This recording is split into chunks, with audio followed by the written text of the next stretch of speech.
இங்கே கூடி வந்திருக்கிற தேவ பிள்ளைகள் யாவருக்கும் ஆண்டவராகிய இயேசு நாமத்திலே எல்லாருக்கும் வாழ்த்துக்கள். நீதிமொழிகள் நாம் படிக்கிறோம்.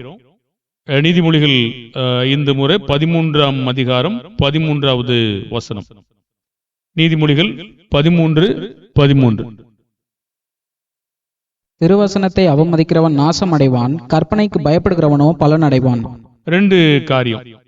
கர்த்தருடைய வசனத்தை அவமதிக்கிறவ ஒரு பகுதி, இன்னொரு பகுதி கற்பனைக்கு பயப்படுகிறவங்க ஒரு பகுதி. அப்போ அவமதிக்கிறவனும் பயப்படுகிறவனும், நாசமடைகிறவனும் பலனடைகிறவனும் ரெண்டு காரியம் இருக்கு. நம்முடைய ஆண்டவராகிய இயேசு கிறிஸ்து நம்மை முதலாவது நாம் இந்த விதமா திருவசனத்துக்கு பயப்படணும் என்பதற்காக எபேசியர் 5ஆம் அதிகாரம் 26ஆம் வசனத்தில் தண்ணீர் முழுக்கினால் சுத்திகரித்து நம்மை பரிசுத்தமாக்கி இருக்காரு. அப்ப அந்த வசனத்திலேயே நம்ம தொடர்ந்து நடக்க தீவிரமா இருக்கணும். நீதிமொழி மன்னிக்கணும், எபேசியர் 5:26. தாம் அதை திருவசனத்தை கொண்டு தண்ணீர் முழுக்கினால் சுத்திகரித்து பரிசுத்தமாக்குகிறதற்கும். சரி, அப்போ நம்ம பரிசுத்தமா வாழ்வதற்காக எதை கொண்டு சுத்திகரித்தார் என்றால் திருவசனத்தை கொண்டு. 1 தெசலோனிக்கேயர் 6ஆம் அதிகாரம் 6-7 அந்த சபையார் தெசலோனிக்கேயர், மக்கதோனியர், அகாயாவிலும் உள்ள விசுவாசிகளுக்கு மாதிரியா இருந்தது. எப்படின்னு கேட்டீங்கன்னா, கர்த்தருடைய வார்த்தையை சொன்னதினாலே. வாசிங்க 1 தெசலோனிக்கேயர் 1ஆம் அதிகாரம் 6-7. நீங்கள் மிகுந்த உபத்திரவத்திலே பரிசுத்த ஆவியின் சந்தோஷத்தோட திருவசனத்தை ஏற்றுக்கொண்டு எங்களையும் கர்த்தரையும் பின்பற்றுகிறவர்களாகி இவ்விதமாய் மக்கதோனியாவிலும் அகாயாவிலும் உள்ள விசுவாசிகள் யாவருக்கும் மாதிரிகள் ஆனீர்கள். சரி, அப்போ தெசலோனிக்கேயிலும் மக்கதோனியாவிலும் அகாயாவிலும் இருக்கிற விசுவாசிகளுக்கு எப்படி மாதிரியா இருந்தாங்கன்னு கேட்டீங்கன்னா, திருவசனத்தை அவங்க ஏற்றுக்கொண்டதுனால. ஒரு சாதாரணமா அவங்க ஏற்றுக்கொண்டல, மிகுந்த உபத்திரவமா இருந்திருக்காங்க. அப்போ பரிசுத்தாவினுடைய சந்தோஷம் அவங்களுக்கு எப்படி கிடைச்சிருக்கிறது? அவர் பலப்படுத்தி இருக்கணும். பரிசுத்த ஆவியானவர் நம்ம இடத்துல கிரியை செய்யறது ஒரு வார்த்தை இருக்கிறது. அது நம்ம ஒரு நாள் படிப்போம், ஏற்கனவே படிச்சிருக்கிறோம். அப்ப பரிசுத்தாவின் சந்தோஷம், பரிசுத்தாவின் புதிதாக்குதல் இதெல்லாம் கூட நமக்குள்ள இருக்கிறது. திருவசனத்தை ஏற்றுக்கொண்டு எங்களையும் கர்த்தரை பின்பற்று மக்கதோனியாவிலும் அகாயாவிலும் இருக்கிற மக்களுக்கு நல்ல மாதிரியா இருந்திருக்கிறாங்க. ஒரு சபையார் ஒரு சிறந்த மாதிரி, ஒழுக்கம் நிறைந்த மக்கள், தேவனுடைய வார்த்தையை பரப்புகிற மக்கள். மற்ற மக்களுக்கு முன்னாடி அவங்க உபத்திரவமா இருந்த போது கூட கர்த்தருடைய வார்த்தையை உங்களை போன்று சந்தோஷமா ஏற்றுக்கொண்டிருக்கிறாங்க. அப்போ தேவனுடைய வார்த்தையினுடைய செயல்பாடுகள் எப்படி இருக்கிறதுன்னு பாத்தீங்கன்னா, 2 தீமோத்தேயு 4ஆம் அதிகாரம் 2ஆம் வசனம் 3ஆம் வசனம். அந்த திருவசனத்தை நம்ம ஜாக்கிரதையா பிரசங்கம் பண்ணும்படி தீமோத்தேயுக்கு ஒரு கட்டளை இருக்கிறது. சமயம் வாய்த்தாலும் வாய்க்காவிட்டாலும் ஜாக்கிரதையாய் திருவசனத்தை பிரசங்கம் பண்ணு, எல்லா நீடிய சாந்தத்தோடும் உபதேசத்தோடும் கண்டனம் பண்ணி கடிந்து கொண்டு புத்தி சொல்லு. சரி, அப்ப நமக்கு நேரம் இருந்தாலும் சரி இல்லாவிட்டாலும் சரி, எப்பெல்லாம் நமக்கு வாய்ப்பு கொடுக்கப்படுகிறதோ ஜாக்கிரதையா திருவசனத்தை மற்றவங்களுக்கு சொல்லணும். ஜாக்கிரதையா பிரசங்கம் பண்ணு, எல்லா நீடிய சாந்தத்தோடும் உபதேசத்தோடும் கண்டனம் பண்ணி கடிந்து கொண்டு புத்தி சொல்லு. எதை வைத்து கேட்டீங்கன்னா, தேவனுடைய வார்த்தையை கொண்டு. உங்களை விசாரித்தாலும் சரி, உங்களுக்கு புத்தி சொன்னாலும் சரி, உங்களை கட்டுவித்தாலும் சரி, தேவனுடைய வார்த்தை தான் ஆதாரம், நிரூபணம். தேவனுடைய வார்த்தையை கொண்டுதான் கற்பனைக்கு பயப்படும்படிதான் உங்களுக்கு போதிக்கப்படணும். அப்படி சொல்லிதான் அவர் செய்ய சொல்றாரு. ஏன் அப்படி சொல்லணும்னு கேட்டீங்கன்னா, 3ஆம் வசனம் சொல்றாரு, அதே 2 தீமோத்தேயு 4:3, ஏனென்றால் அவர்கள் ஆரோக்கியமான உபதேசத்தை பொறுக்க மனதில்லாமல். அப்போ அந்த டாக்டரினை அவங்க ஏற்றுக்கொள்ள மனதில்லாதபடினால கர்த்தருடைய வார்த்தையை தான் நம்ம சொல்லணும். சொன்னாதான் அவங்க செவித்துணவளாய் ஆகி சுய இச்சைகளுக்கு ஏற்ற போதகர்களை தங்களுக்கு திரளா சேர்த்திருக்காங்க. அதனால எப்போதுமே நமக்கு ஒரு கவனம் இருக்கணும். யார்கிட்ட நீங்க புத்தி சொன்னாலும் வார்த்தைக்கு வார்த்தை தேவனுடைய ஆதாரங்களை அவங்களுக்கு புத்தியாக சொல்லணும். தேவனுடைய வார்த்தைகளை நீங்க அவங்களுக்கு சொன்னாதான் அது வேலை செய்யும். வேற எதையுமே சொல்லக்கூடாது. அடுத்து ஒரு கேள்வி கேட்போம். யாக்கோபு 1 22 24 வரைக்கும். தேவனுடைய வார்த்தையை கேட்கிறது என்பது நல்லது. தேவனுடைய வார்த்தையை நீங்களும் நானும் கேட்பது என்பது தேவனுக்கு மேன்மையான காரியம். எப்சி வசனம் எழுதுறீங்களா? மம்மி எழுதுறாங்களா? அப்படியா? இப்ப எழுதி போடணுமா? போர்டு வைக்கணுமா? சரி.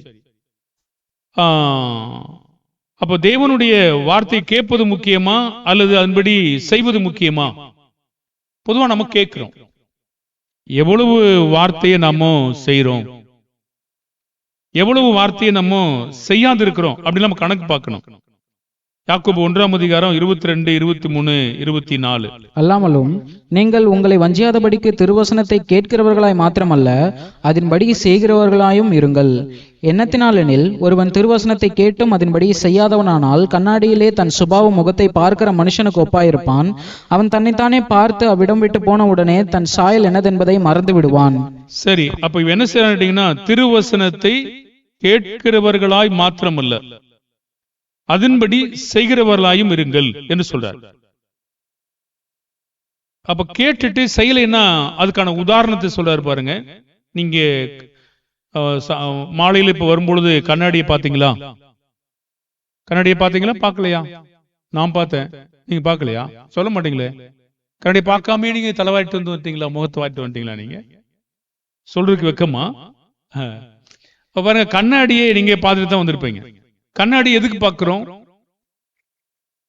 எங்கே பரட்டு தலையா இருக்கு, எங்கே தலையில சாயம் அடிச்சிருக்கு, எங்கே கிழிஞ்சிருக்கு, எங்கே லிப்டிக்கு பூசி இருக்கு, எங்க பூசல, எங்க டச் பண்ணிருக்கு, எங்க டச் ஆகல, இதெல்லாம் பாக்குறாங்க மக்கள். பாக்குறாங்க. பார்த்துட்டு சரியில்லைன்னா ஓகே, இந்த பக்கம் இல்லையா, அந்த பக்கம் கொஞ்சம் அடிச்சுக்கணும், ரைட், இங்க இல்லையா, சரி ரைட், ஓகே, எதையா நம்ம சரிப்படுத்துறோம் இல்லையா? சரிப்படுத்துறோம். அப்போ இது என்ன சொல்றாங்கன்னா, நீங்க கண்ணாடியை நம்ம பார்த்தோம், பார்த்துட்டு அது சரி செய்யல, அப்ப நம்ம ஏமாத்திட்டோம். அப்ப சொல்றாரு, திருவசனத்தை கேட்டும் அதன்படி செய்யலைன்னா ஒருவன் கண்ணாடியிலே தன் சுபாவ முகத்தை பார்க்கிற மனுஷனுக்கு ஒப்பாயிருக்கிறான். அவன் தன்னைத்தானே பார்த்து அவ்விடம் விட்டு போன உடனே தன் சாயல் என்பதை மறந்து விடுகிறான். அப்ப தேவனுடைய வார்த்தையை நம்ம கேட்டுட்டு அதன்படி நம்ம என்ன செய்யணும்? செய்யணும். கேட்கறது மாத்திரமல்ல, செய்வதுதான் மேன்மையானது. இப்பொழுது நம்ம என்ன பார்க்க போறோம்னா, இதுவரைக்கும் திருவசனத்தை ஏற்றுக்கொள்ளணும், அதன் மூலமா தான் சுத்திகரிக்கப்படுறோம் அப்படிங்கறத நம்ம பார்த்துட்டோம். இப்ப என்ன பார்க்க போறோம்னா, அதே நீதிமொழிகள் 13:13 திருவசனத்தை அவமதிக்கிறவன் நாசமடைவான். இதை நம்ம இப்ப பார்க்கல. கற்பனைக்கு பயப்படுவவங்களுக்கு என்ன பலன் இருக்க போகுது அதை நம்ம பார்க்க போறோம். பொதுவா மனுஷங்களுக்கு எப்பவுமே புத்தி சொன்னா, கொஞ்சம் இதமா சொன்னா பிடிக்குது, கொஞ்சம் ஸ்ட்ராங்கா சொன்னா கொஞ்சம் கடினமா போல் தோணுது. அப்படி தோணக்கூடாது. ஆனா கண்டிப்பா நம்ம ஏற்றுக்கொள்ளணும். இப்ப நம்ம பார்க்க போறது, கற்பனைக்கு பயப்படுகிறவன் யாரு, அல்லது கற்பனைக்கு யார் பயப்படுறாங்க, யாரு பயப்படுவாங்க, அவருடைய சுபாவம் என்ன, எப்படிப்பட்ட மக்கள் எல்லாம் தம்முடைய கற்பனைக்கு பயப்படுறாங்க அப்படிங்கறத நம்ம பார்க்க போறோம். நீதிமொழிகள் 10 8 நீதிமொழிகள் 10:8. இருதயத்தில் ஞானமுள்ளவன் கட்டளைகளை ஏற்றுக்கொள்கிறான், அலப்புகிற மூடனோ விழுவான். கட்டளை யார் ஏற்றுக்கொள்வாங்கன்னா, இருதயத்துல யாரெல்லாம் ஞானமா இருக்காங்களோ அவங்க ஏற்றுக்கொள்வாங்க. அது என்ன இருதயத்துல ஞானம்? சரி, ஒருவருக்கு ஞானம் எப்ப வரும்? கர்த்தருக்கு பயப்படும் போது. நீதிமொழிகள் 1 கர்த்தருக்கு பயப்படும் போது ஞானம் வரும். அப்ப யாரு பயப்படுறாங்களோ அவங்க அதை ஏற்றுக்கொள்றாங்க.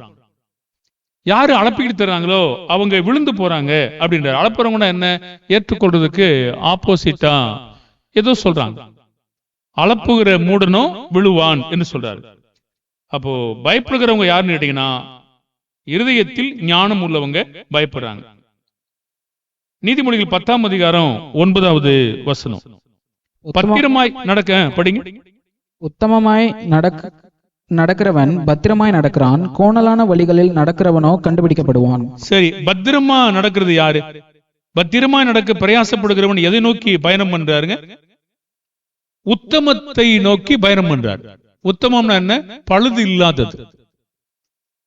ஒரு வகையில உத்தமனா பூர்ணம் கூட சொல்ல முடியும். ஏன்னா பழைய ஏற்பாட்டு நாட்கள்ல ஒரு மிருகத்தை பலி செலுத்தணும்னா பழுது இல்லாம இருக்கணும்.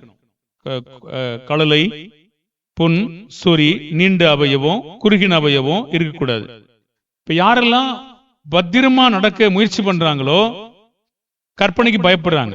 அவங்க எதை நோக்கி பயணிக்கிறாங்கன்னா, நாங்க வாழ்க்கையில பழுது இல்லாம உத்தமமா, அதாவது சுத்தமா இருக்கணும், பூர்ணமா இருக்கணும் என்று அவங்க விரும்புறாங்க. ரெண்டு காரியங்க, பழைய ஏற்பாட்டினுடைய பூர்ணத்துக்கும் புதிய ஏற்பாட்டினுடைய பூர்ணத்திற்கும் ஒரு வித்தியாசம் இருக்கு. இங்கே இயேசு கிறிஸ்து அல்லாம அவங்க பூர்ணம் அடையல, அது ஒரு காரியம் இருக்கிறது. அப்போ இங்கே உத்தமமா நம்ம நடக்கிறவங்க பத்திரமா நடக்கிறாங்க, ஆனா கோணல்ல நடந்தா கண்டுபிடிக்கப்படுவாங்க சொல்றாரு. நீதிமொழிகள் 10ஆம் அதிகாரம் 17ஆம் வசனம். புத்திமதிகளை காத்துக் கொள்கிறவன் ஜீவ வழியில் இருக்கிறான், கண்டனையை வெறுக்கிறவனோ மோசம் போகிறான். புத்தி சொல்றது எத்தனை பேருக்கு பிடிக்கும்? உங்க வீட்டுல உங்க பிள்ளைகளுக்கு நீங்க புத்தி சொன்னீங்கன்னா பிள்ளைங்க கேட்கிறாங்களா? கொஞ்சம் அசட்டை பண்ணுவாங்க.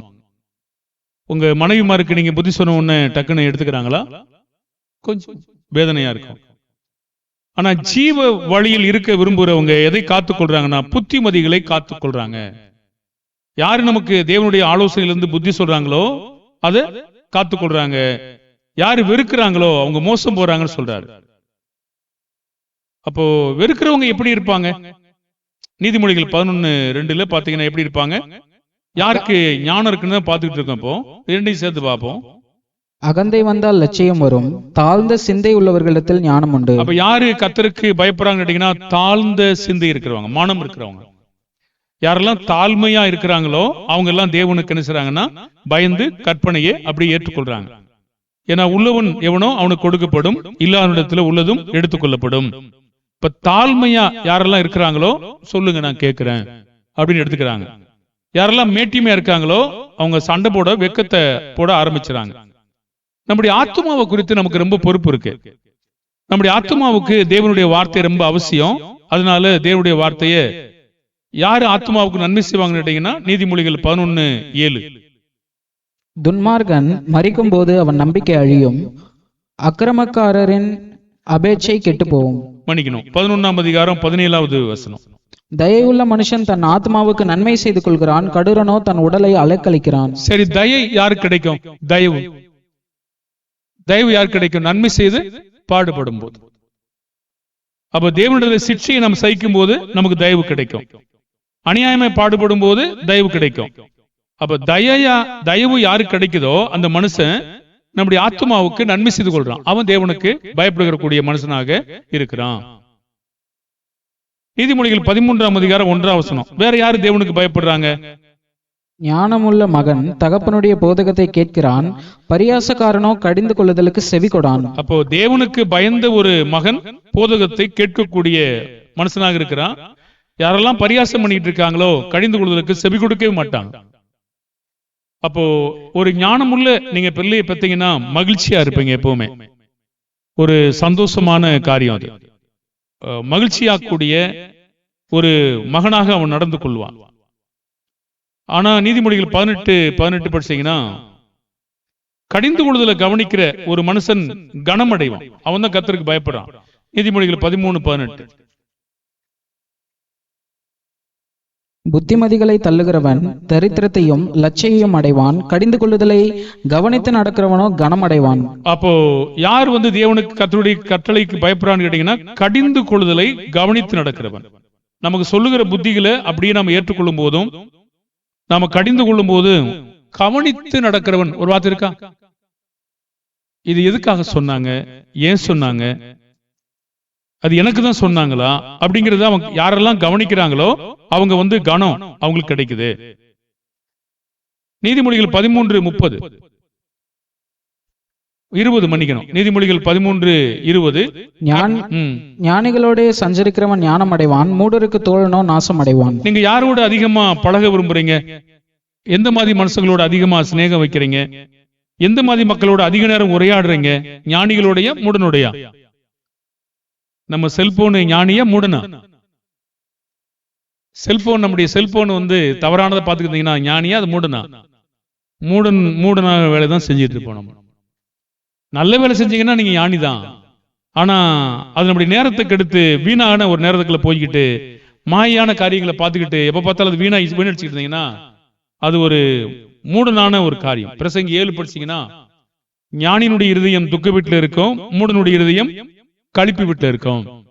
அப்படியானால் நீங்க எப்பவுமே உங்க செல்போனை பார்த்துட்டே இருப்பீங்கன்னா, தொழில் ரீதியா பாக்குறவங்க பத்தி சொல்லல, தேவனுடைய வார்த்தைகளை பாக்குறவங்க பத்தி சொல்லல, வேற மாயையான காரியங்களை அதிக நேரமா நீங்க செலவழிச்சு உங்க செல்போனை பார்த்து நேரத்தை வீணடிச்சீங்கன்னா, நீங்க உண்மையிலே ஞானி. ஒரு மூடனுக்கு தோழன் என்ன பேர்.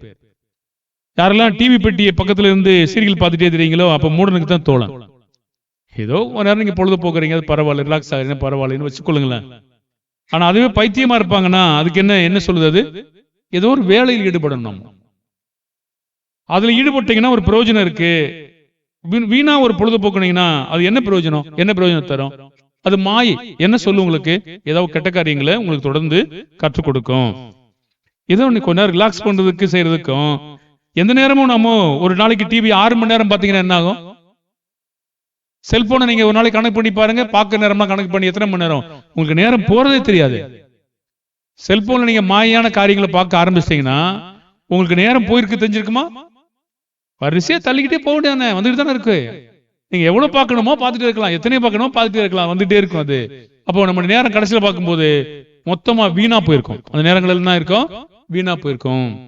ஆகையினால நம்ம ஞானிகளோட செஞ்சரிக்கிறத விரும்பணும். அப்படின்னா அந்த நேரத்தில் ஒரு பிரசங்கத்தை கேட்கணும், 10 நிமிஷம் ஏதாவது ஒரு வார்த்தைகளை கேட்கணும். அப்படிப்பட்ட வார்த்தைகள் நம்ம கேட்கும் பொழுது தேவனுக்கு ரொம்ப பிரியமா இருக்கும். மூடருக்கு தோழனும் நாசம் அடைவான்னு சொல்றாரு. இப்ப கர்த்தருக்கு பயப்படுங்களுக்கு நம்பிக்கை இருக்கு, அவங்க திட நம்பிக்கை இருக்கு. அது எப்படி ஊரும் பாருங்க. நீதிமொழிகள் 14:26. நீதிமொழிகள் 14:26. கர்த்தருக்கு பயப்படுகிறவனுக்கு திட நம்பிக்கை உண்டு, அவன் பிள்ளைகளுக்கும் அடைக்கலம் கிடைக்கும். என்ன கிடைக்கும் சொல்றாரு? கர்த்தருக்கு பயப்படுறவங்களுக்கு திட நம்பிக்கை இருக்கு, பிறகு பிள்ளைகளுக்கு அடைக்கலம் கிடைக்கும். ஒரு வார்த்தை இருக்கா? அப்படியானால் மரணக்கண்ணிக்கு பயப்பட தீர்மானிக்கிறவன் திட நம்பிக்கையோடு யாருக்கு பயப்படான்னு கேட்டீங்கன்னா, அவன் கர்த்தருக்கு பயப்படுகிறான், அவன் பிள்ளைகளுக்கு அடைக்கலம் கிடைக்கிறது. அப்போ கர்த்தருக்கு பயப்படுகிற பயம் இருந்தா கற்பனைகளை அவன் என்ன செய்கிறான்? ஏற்றுக்கொள்கிறான். 27ஆம் வசனம் படிங்க. 14:27. கர்த்தருக்கு பயப்படுதல் ஜீவ ஊற்று, அதனால் மரண கண்ணிகளுக்கு தப்பலாம். அப்படியே நீங்க ஆபத்து வருவதிலிருந்து நீங்க என்ன செய்ய முடியும்? தப்பிச்சு போக முடியும். அப்ப ஆபத்து வருவதிலிருந்து நீங்க காப்பாற்றுவதற்காக தப்பிப்பதற்கு அது நமக்கு என்ன செய்யும்? உதவி செய்ய முடியும். மரணக்கண்ணிக்கு நம்ம நீங்க முடியும். கற்பனைக்கு பயப்படத்தக்க அறிவை தேடும் மனம் இது. எப்படிப்பட்ட மனம் தேவனுடைய கற்பனையில் பயப்படும்? நீதிமொழிகள் 15:14. புத்திமானுடைய மனம் அறிவை தேடும், மூடரின் வாயோ மதியினத்தை மேயும். பாருங்க, இப்போ புத்திமான் அறிவை தேடிக்கிட்டு இருக்காரு, மூடனுடைய வாயோ மதியினமானது மேய்ஞ்சிக்கிட்டே இருக்குதாமா. அப்போ கெட்ட காரியங்களையே பேசிக்கிட்டு கெட்ட காரியங்களையே தேடிக்கிட்டே இருக்கு. அப்ப சந்தோஷப்படுத்தும் மகன் யாரு? நீதிமொழிகள் 15:20. ஞானமுள்ள மகன் தகப்பனை சந்தோஷப்படுத்துகிறான், மதியற்ற மனுஷனோ தன் தாயை அலட்சியம் பண்ணுகிறான். அப்ப 2 விதமான செயல் இது. தகப்பனை சந்தோஷப்படுத்தும் மகன், அடுத்து மதியற்ற மனுஷன். ஞானமுள்ள மகன் பாருங்க, எப்பவுமே நான் பார்த்துட்டு இருக்கோம், யாரு கற்பனையை ஏற்றுக்கொள்வாங்கன்னா தேவனுக்கு பயப்படுகிற மனுஷன் தான் தன்னுடைய தகப்பனை சந்தோஷப்படுத்துகிறான். மதியற்ற மனுஷன் தன் தாய் என்ன செய்யறான்னா அலட்சியம் பண்றான். அது பொம்பளை பிள்ளைகளா இருந்தாலும் சரி, ஆம்பளை பிள்ளைகளா இருந்தாலும் சரி, யாரு புத்தி இல்லையோ, யாரு இருதயம் இல்லையோ, அவங்க தாய் என்ன செய்வாங்கன்னா அலட்சியம் பண்ணுவாங்க. தேவனுக்கு பயப்படுகிற மனுஷன் நீங்க எப்படி கண்டுபிடிப்பீங்கன்னா, நீதிமொழிகள் 15:31. ஜீவனுக்கு ஏதுவான கடிந்து கொள்ளுதலை ஏற்றுக்கொள்ளும் காது ஞானிடத்தில் தங்கும். ஜீவனுக்கு ஏதுவான கடிந்து கொள்ளுதா என்னது? ஜீவன் எங்க இருக்கிறது? நம் மறிக்க விடாம காப்பாத்துறது. பாவத்தின் சம்பளம் மரணத்திலிருந்து நம் மறிக்க விடாம காப்பாத்துற கடிந்து கொள்ளுதல ஏற்றுக்கொள்கிற காது ஞானிகள்கிட்ட இருக்கும். அப்படின்னா தேவனுடைய பயம் அவன்கிட்ட இருக்கிறது. நீதிமொழிகள் 15:32-33. புத்திமதியை தள்ளி விடுகிறவன் தன் ஆத்மாவை வெறுக்கிறான், கடிந்து கொள்ளுதலை கேட்கிறவனோ ஞானம் அடைவான். கர்த்தருக்கு பயப்படுதல் ஞானத்தை போதிக்கும், மேன்மைக்கு முன்னானது தாழ்மை. பாருங்க, இப்ப கர்த்தருக்கு பயப்படுகிற மனுஷன் கடிந்து கொள்ளுதலை கேட்கிறான். கர்த்தருக்கு பயப்படுகிற மனுஷன் தாழ்மை அடைந்து கொள்றான். 33ஆம் வசனத்துல இதெல்லாம் தேவனுக்கு பயப்படுகிற மனுஷன் அப்படிங்கிற நம்ம கண்டுபிடிக்கிறோம். நீதிமொழிகள் 16:17 ஆத்துமாவையும் காக்கிறவன் நடையை கவனிக்கிறவன் என்ன செய்யறான்? தீமையை விட்டு விலகுவதே செம்மையானவர்களுக்கு சமனான பாதை, தன் நடையை கவனிக்கிறவன் தன் ஆத்துமாவை காக்கிறான். இப்போ நம்முடைய ஆத்துமாவுக்கான நடைகளை நம்ம கவனிச்சுக்கிட்டே இருக்கணும். அப்பதான் ஆத்துமா காக்கப்படும். தீமையை விட்டு விலகணும். சமனான பாதை. ஒரு சென்னையில இன்னும் ரோடு போட்டுக்கிட்டு இருக்காங்க. எங்கே சமனான பாதை இருக்கு? நீங்க தேசிய நெடுஞ்சாலை NH ரோட்ல போனாதான் ஒரு சமமா இருக்கு. ஆனா உள்ளுக்குள்ள போகும்போதெல்லாம் சமனான பாதை இல்லை. சமனான பாதை என்ன செய்யும்? இல்லைன்னா என்ன செய்யும்? ஜம்ப் ஆயிட்டே இருக்கும். ஆனா தேவனுடைய வழியில தீமை விட்டு விலகும் போது செம்மையானவங்க ஆயிடுறாங்க. அவங்க சமமா போயிட்டு இருக்காங்க. நல்ல ஸ்மூத்தா ஆடாம அது நல்ல அப்படி போயிட்டு இருக்கும். நீங்க ஆட்டோல பிரயாணம் பண்றதுக்கு ஒரு சொகுசு கார்ல பிரயாணம் பண்றதுக்கு வித்தியாசம் இருக்கா? தூக்கி அடிக்காது. ஆட்டோல பிரயாணம் பண்ணீங்கன்னா அந்த சென்னை லோக்கல்ல இருக்கக்கூடிய ரோட்டுகள்ல அவ்வளவுதான், நாளைக்கு நீங்க எந்திரிக்க முடியாம படுத்துருவீங்க. ஆனா தேவனுடைய வார்த்தையில நம்ம ஏற்றுக்கொண்டோம்னா நம்முடைய வாழ்க்கையில இந்த மாதிரி இடுப்பு ஒலிக்கிற பாதையெல்லாம் இருக்காது. சமனான பாதையா போயிட்டு இருக்கும். அவன் தான் தேவனுக்கு பயப்படுறான். யாரு அதிகமான அறிவை அறிந்து கொள்ள விரும்புறாங்க கேட்டீங்கன்னா நீதிமொழிகள் 16:22-23 புத்தி தன்னை உடையவர்களுக்கு ஜீவ ஊற்று, மதியினரின் போதனை மதியினமே. ரெண்டு மனுஷங்க இருக்காங்க. ஒருத்தர் மதியினன், இன்னொருத்தர் புத்தி. அவங்களோட புத்தி கேட்டீங்கன்னா தொடர்ந்து நிறைய காரியங்கள் வந்துகிட்டே இருக்கும். ஏன்னா ஜீவ ஊற்றா இருக்கிறது. ஏன்னா அவங்க தேவனுக்கு பயப்படுறாங்க. சாலமோனுக்கு அதிகமான ஞானம் வந்ததா? நிறைய ஆலோசனை கொடுத்திருக்காங்களா? நிறைய ஆலோசனை இருக்கிறது பாருங்க. அப்படியானால் ஜீவ ஊற்று நிறைய வேலைகளை நம்ம கற்றுக்கொள்ள முடியும். இப்ப ஞானியினுடைய இருதயம் 16:23 படிச்சீங்களா? ஞானியின் இருதயம் அவன் வாய்க்கு அறிவை ஊட்டும், அவன் உதடுகளுக்கு அது மென்மேலும் கல்வியை கொடுக்கும். நீங்க எவ்வளவு தேவனுடைய வார்த்தைகளை படிக்கிறீங்களோ அவ்வளவுக்கு அவ்வளவு அறிவு தொடர்ந்து வந்துகிட்டே இருக்கும். மென்மேலும் அது தொடர்ந்து கல்வியை கொடுத்துக்கிட்டே இருக்கும். ஆனா நம்ம அதை படிக்காம விட்டோம்னா அது கல்வியை கொடுக்கும் அப்படின்னு நம்ம சொல்ல முடியாது. நீதிமொழிகள் 18ஆம் அதிகாரம் 15ஆம் வசனம், புத்திமானும் ஞானியும் எதை நாடிக்கொண்டிருக்கிறாங்க பாருங்க. நீதிமொழிகள் 18:15 புத்திமானுடைய மனம் அறிவை சம்பாதிக்கும், ஞானியின் செவி அறிவை நாடும். அப்ப யாரெல்லாம் புத்திமானு, யாரெல்லாம் கர்த்தருக்கு பயப்படுகிறான் கண்டுபிடிக்க முடியுமா? அறிவை சம்பாதிக்கும். ஞானியின் செவி அறிவை நாடும். அப்போ நீங்க அதுக்காக தேடி அலையணும். நிறைய காரியங்களை தேடி தேடி கண்டுபிடிக்கணும். நிறைய வார்த்தைகளை கேட்க ஆரம்பிக்கணும். நீங்க கேட்டீங்கன்னா ஞானி ஆயிடுவீங்க. நீதிமொழிகள் 19:8 ஆத்துமாவை, நம்முடைய ஆத்துமாவை சிநேகிக்கணும். ஞானத்தை பெற்றுக் கொள்கிறவன் தன் ஆத்மாவை சிநேகிக்கிறான், புத்தியை காக்கிறவன் நன்மை அடைவான். அப்போ ஞானம், மறுபடியும் ஞானம், இதையே தொடர்ந்து பேசிட்டே இருக்காரு. ஞானியின் ஞானம், தீமை விட்டு விடுவது, கர்த்தருக்கு பயப்படுவது, இப்படியே தொடர்ந்து பேசிட்டே வர்றாரு. அது என்ன செய்ய கேட்டீங்கன்னா அவன் ஆத்துமாவை சிநேகிக்கிறான், புத்தியை காக்கிறவன் நன்மை அடைவான் என்று சொல்றார். ஆலோசனையும் புத்தியும் ஏற்றுக்கொள்ள ஒருவன் விரும்புவான் என்றால் அவன் எதிர்கால திட்டம் என்ன? நீதிமொழிகள் 19:20-21 உன் அந்நிய காலத்தில் நீ ஞானமுள்ளவனாய் இருக்கும்படி ஆலோசனையை கேட்டு புத்தியை ஏற்றுக்கொள். மனுஷனுடைய இருதயத்தின் எண்ணங்கள் அநேகம், ஆனாலும் கர்த்தருடைய யோசனையே நிலை நிற்கும். அப்போ அந்நிய காலத்துல ஞானம் உள்ளவனாய் இருக்கும்படி ஆலோசனை கேட்டு புத்திமதி ஏற்றுக்கொள்ளணும்.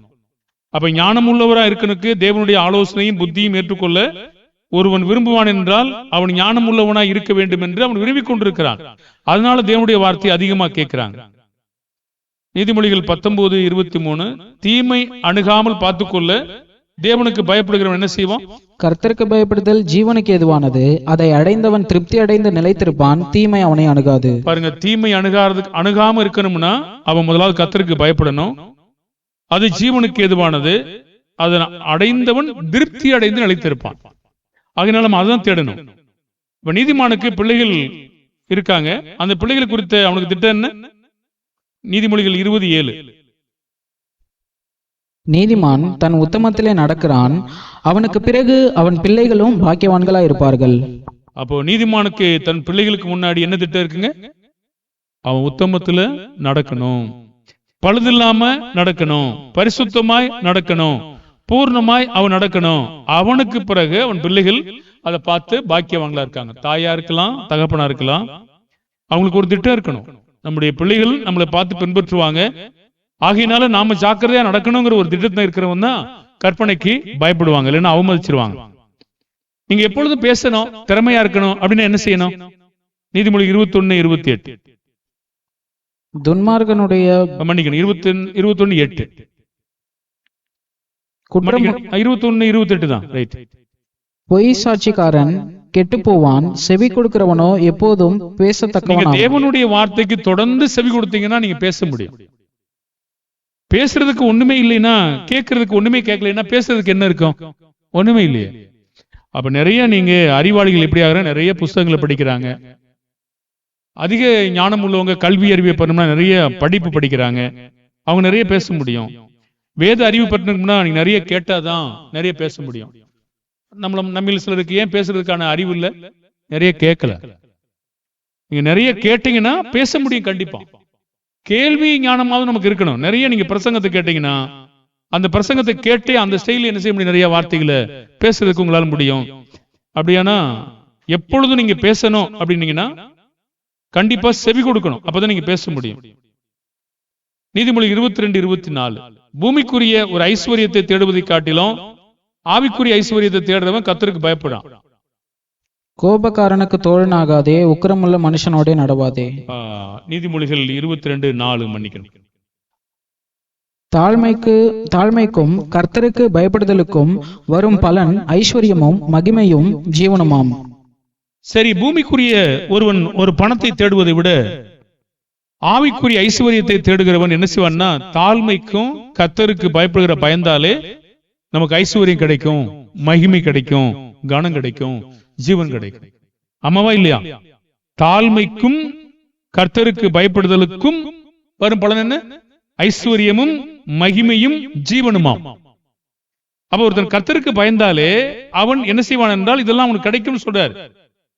அப்ப நாம ஏன் அதை செய்யறது இல்ல? நாம செய்யணும். செஞ்சா அது கண்டிப்பா என்ன செய்யும்? வரும். நீதிமொழி 21:11. எவ்வகையான உதடு ராஜாவிட்ட போய் நிப்பாட்டும்? பரியாசக்காரனை தண்டிக்கும் போது. மன்னிக்கணும் 22 நீதிமொழிகள் 11. சுத்த இருதயத்தை விரும்புகிறவனுடைய உதடுகள் இனிமையானவைகள், ராஜா அவனுக்கு சிநேகிதனாவான். பாருங்க, இப்போ ராஜா மோசமான அரசாட்சியாளர்கள் இருந்தா கூட அருகில் இருக்கிறவங்கள சுத்த இருதயமுடைய, சுத்த உதடுகளுடைய, இனிமையா பேசக்கூடிய அப்படிப்பட்ட மக்களை தான் வச்சுக்கிறாங்க. சுத்த இருதயத்தை விரும்புவனுடைய உதடுகள் இனிமையானவைகள், ராஜா அவனுக்கு சிநேகிதன் ஆவாங்க. நீங்க அப்படின்னா உயரணும்னா நம்ம உண்மையா இருந்துகிட்டே இருக்கணும், அப்பதான் உயர்த்துக்கிட்டே போவாரு. அப்ப நீதிமொழிகள் 22ஆம் அதிகாரம் 17ஆம் வசனத்தை படிங்க. உன் செவியை சாய்த்து ஞானிகளுடைய வார்த்தைகளை கேட்டு என் போதகத்தை உன் இருதயத்தில் வை. 24:5. நீதிமொழிகள் 24:5. ஞானமுள்ளவன் பலமுள்ளவன் அறிவுள்ளவன் தன் வல்லமையை அதிகரிக்க பண்ணுகிறான்.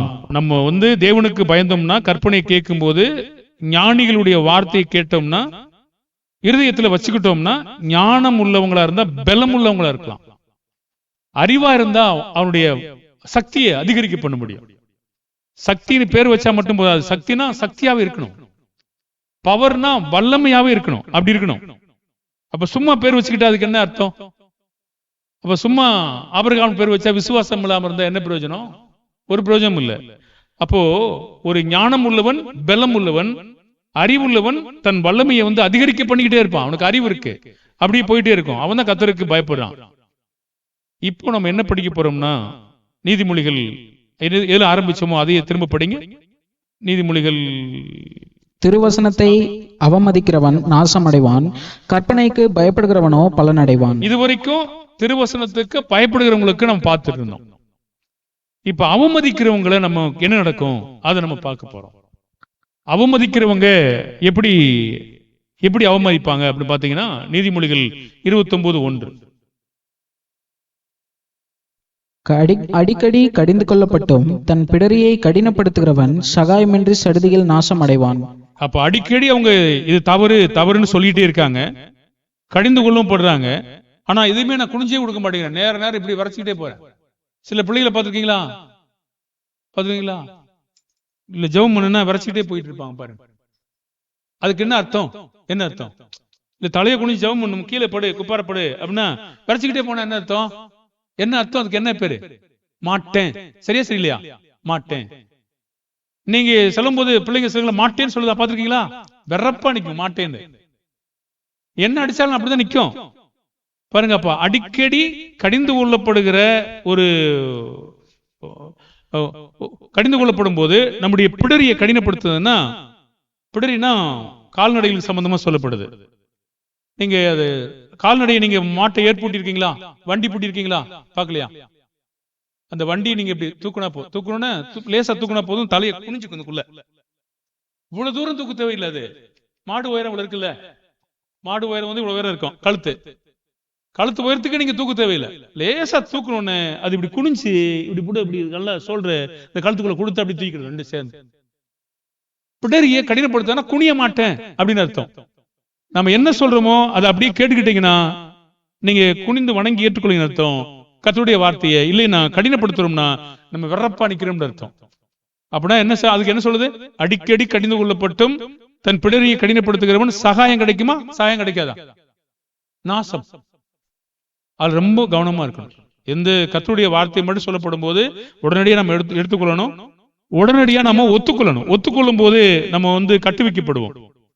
தேவனுடைய ஆலோசனை இல்லைன்னா நம்ம கெட்டு போயிடுவோம். நம்ம நீதிமொழிகள் 29:18. நீதிமொழிகள் 29:18 வாசிங்க. தீர்க்க தரிசனம் இல்லாத இடத்திலே ஜனங்கள் சீர்கெட்டு போவார்கள், வேதத்தை காக்கிறவனோ பாக்கியவான். சரி, அப்போ நம்ம தினம் தொடர்ந்து ஆலோசனை நம்ம கேட்கணும். தீர்க்க தரிசனம் இல்லாத இடத்தில் ஜனங்கள் சீர்கெட்டு போவாங்க, வேதத்தை கேட்கிறவங்க பாக்கியவான்கள் அப்படின்னு சொல்றாரு. அப்ப நம்ம கேட்டுக்கிட்டே இருக்கணும் நிறைய காரியங்களை. அடிக்கடி எபிரேயர்ல பாத்தீங்களா? எபிரேயர் 6ஆம் அதிகாரத்துல அடிக்கடி பெய்கிற மழையை குடித்தும் பயிரிடுகிறவனுக்கு ஏற்ற நிலமானது ஆசீர்வாதம் பெறும். முட்செடிகளையும் முட்பூண்டையும் நினைச்சா என்ன ஆகும்? அந்த வசனம் என்ன? 6ஆம் அதிகாரம் 7-8 2 நிலம். எப்படி எனில் தன்மேல் அடிக்கடி பெய்கிற மழையை குடித்து தன்னிடத்தில் பயிரிடுகிறவனுக்கேற்ற பயிரை முளைப்பிக்கும் நிலமானது தேவனால் ஆசீர்வாதம் பெறும்.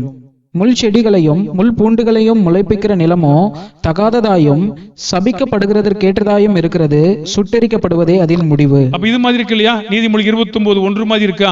அடிக்கடி கடிந்து கொள்ளப்பட்டும் பிடரியை கடினப்படுத்துறது மாதிரி அடிக்கடி தேவனுடைய வார்த்தை சொல்லப்பட்டும் நம்ம கடினமா இருந்தோம்னா முள்ளு செடியும் முட்பூண்டையும் தான் முளைப்போம். நெரிஞ்சல்கள்லாம் முளைக்கும். எப்படி இருக்கும்? முள்ளு செடிக்குள்ள போனீங்கன்னா என்ன ஆகும்? குத்தும். அப்ப அந்த மாதிரி உள்ள போறவனை பயிர் செய்யற போறவனை குத்தக்கூடாது. நம்ம ஏற்றுக்கொண்டு பலன் கொடுக்கிற பிள்ளைகளாக இருக்கணும். அப்படின்னா அப்படி இருக்கிற மக்களுக்கு என்ன இருக்குன்னு அர்த்தம்? நீதிமொழிகள் 29:23. நீதிமொழிகள் 29:23. மனுஷனுடைய அகந்தை அவனை தாழ்த்தும், மனத்தாண்மை உள்ளவனோ கனமடைவான். பாருங்க, ஒரு தாழ்மை, இன்னொன்னு அகந்தை. அகந்தைங்கிறதுக்கு மேட்டிமை, பெருமை, கர்வம் இதெல்லாம் கூட வரும்.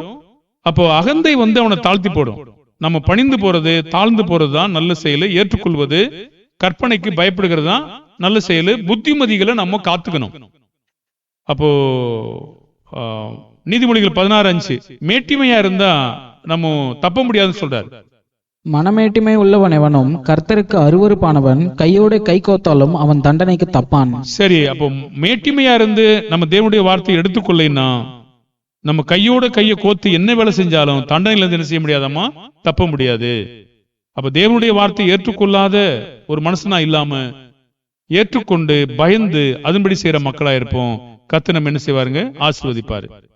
உங்களுடைய 2 பாகம் பார்த்தோம். ஒன்னு, கற்பனைக்கு பயப்படுகிறவங்க, அவனுக்கு வரக்கூடிய பலம், அவனுக்கு வரக்கூடிய கனம், அவனுக்கு வரக்கூடிய மகிமை, அவனுக்கு வரக்கூடிய பாதுகாப்பு, அவனுக்கு இருக்கிற பிள்ளைகளுடைய செல்வாக்கு, பிள்ளைகளுடைய கட்டுவித்தல், இதெல்லாம் பாத்தீங்கன்னா கல்வி பெறுகிறது, இதெல்லாம் உயர்ந்துகிட்டே போறாங்க. பயப்படுறவங்க ஏற்றுக்கொள்றாங்க. ஆனா யாரெல்லாம் அகந்தையும் பெருமையா இருக்காங்களோ அவங்க தாழ்ந்த நிலைக்கு கொண்டு போய்ப்படுவாங்க. அதனால நம்ம தாழ்த்தி அவருடைய வார்த்தை சொல்லும் போது பயந்து கழுத்தை கடினப்படுத்தாம நம்ம உடனே ஒத்துக்கொள்றதுதான் தேவனுக்கு பிரியமான காரியம். மனுஷனுக்கல்ல, அது கர்த்தருக்கு. அப்படிப்பட்ட காரியங்களை செய்வோம்.